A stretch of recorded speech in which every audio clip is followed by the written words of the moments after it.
Don't just live for tomorrow, or just live in yesterday. Just be glad for all you have that's in today.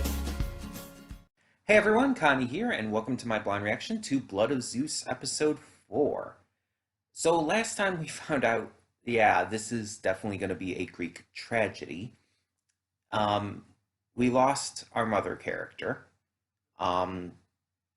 Everything's kind of gone to shit. Even our main hero, it has been captured.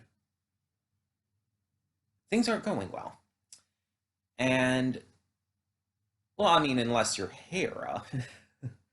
If you're Hera, things are going swimmingly. Because this is what Hera wants. To get revenge on Zeus cheating on her. Which, Zeus. So, yeah. I'm definitely interested to see where this goes, though. Because it's like, if our hero is captured by the demons, where's that going to go? Is the soldier lady, I cannot remember her name, is she going to save him?